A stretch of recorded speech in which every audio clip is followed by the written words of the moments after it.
వేదాలు పురాణాల్లో పేర్కొన్న విధంగా సకల దేవతా స్వరూపాలైన గోవులను ప్రతి ఒక్కరూ పరిరక్షించుకోవటానికి ప్రతి ఒక్కరూ ప్రతిన బోనాలని టీటీడీ చైర్మన్ శ్రీ భూమన కరుణాకర్ రెడ్డి పిలుపునిచ్చారు.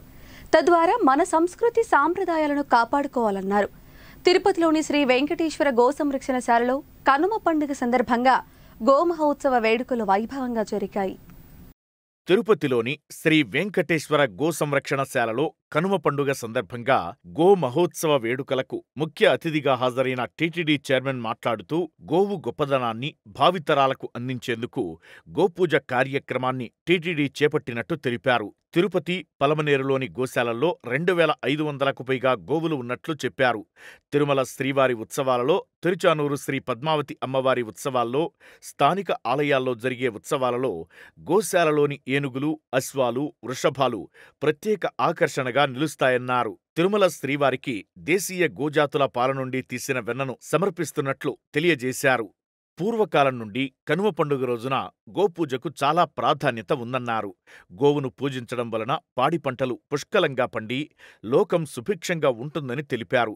ఇప్పటి వరకు దాతలు 250 కోట్లకు పైగా ఎస్వి గో సంరక్షణ ట్రస్టుకు విరాళాలు అందించినట్టు వివరించారు. అంతకుముందు చైర్మన్ గోశాలలోని శ్రీ వేణుగోపాలస్వామి ఆలయంలో పూజా కార్యక్రమాలు నిర్వహించారు.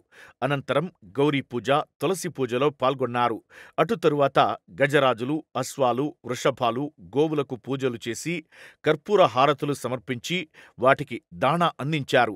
ఈ సందర్భంగా అన్నమాచార్య ప్రాజెక్టు ఆధ్వర్యంలో నిర్వహించిన అన్నమయ్య సంకీర్తనల ఆలాపన, దాస సాహిత్య ప్రాజెక్టు ఆధ్వర్యంలో నిర్వహించిన భజనలు, కోలాటాలు, ఎస్వి సంగీత నృత్య కళాశాల ఆధ్వర్యంలో నిర్వహించిన వివిధ సాంస్కృతిక కార్యక్రమాలు భక్తులు, పురప్రజలను ఆకట్టుకున్నాయి. ఎస్వి గోశాల సంచాలకులు డాక్టర్ హరనాథరెడ్డి అధ్యక్షతన జరిగిన ఈ కార్యక్రమంలో టీటీడీ గో సంరక్షణ ట్రస్ట్ సభ్యులు, హిందూ ధర్మ ప్రచార పరిషత్ కార్యదర్శి, ఇతర అధికార ప్రముఖులు, విశేష సంఖ్యలో భక్తులు పాల్గొన్నారు.